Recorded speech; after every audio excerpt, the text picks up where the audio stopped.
Hello and good day. For sure, alam mo na kung paano gumawa ng quiz gamit ang Google Form. Unahin nating lagyan ng name. Lagyan din natin ng section.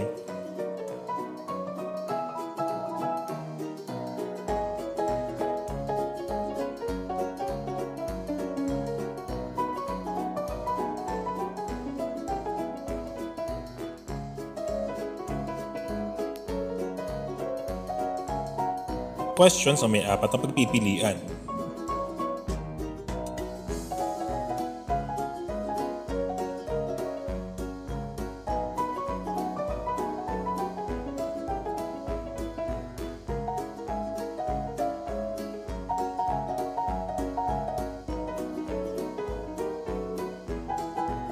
Maaari tayong mag-assign ng score na 1 or 5 sa bawat tamang sagot. At kapag iba ang kanyang sinagot, 0 ang makukuha niya sa isang particular na tanong. Subalit sa solo assessment framework, ang guro ay kailangang magbigay ng puntos sa bawat tamang sagot o sa bawat pipilian. Maaaring ang option A ay may 1 point, ang option B ay may 2 points, ang C ay may 3 points, at ang D ay may 4 points. Maaari naman ganito ang pagbibigay mo ng scoring.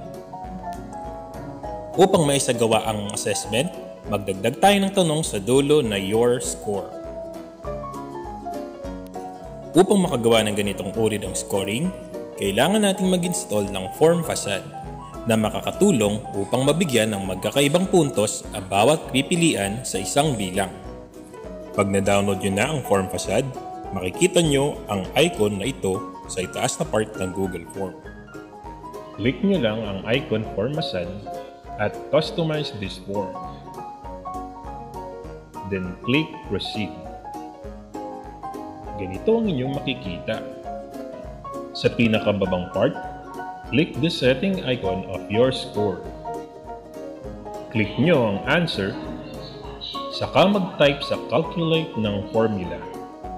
Ituturo ko sa inyo ang formula na maaari nyong gamitin. Type nyo ang score in all caps, open parenthesis, type at.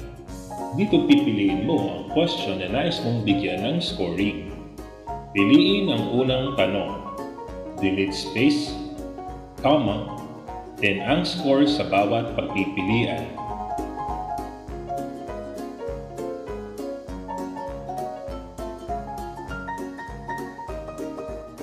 Ito ay magiging score sa A, B, C, and D.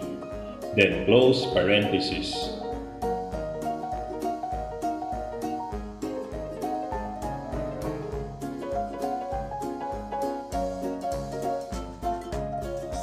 Pwede ring may magkakaparehong puntos.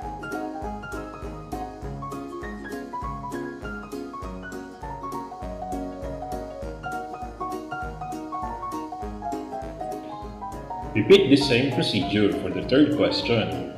Pwedeng gawing 2, 2, 3, 4 naman ang scoring. Close parenthesis, then click Save. As you can see, sa bawat pag-click sa mga choices, nagbabago ang inyong score sa baba. Maaaring makita ng students ang score bago mag-submit ng quiz. So paano may tatago muna ang score ng mga learners at makikita lang kapag naisabit na nito ang kanyang quiz? Balik tayo sa setting icon ng your score. Click nyo lang ang answer at piliin sa appearance ang hidden. Then save.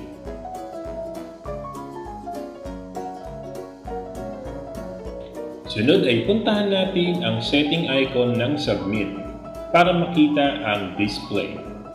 Maaari ring baguhin ang salita at kulay ng submit. Pwedeng gawing view your score, ipasa, o send.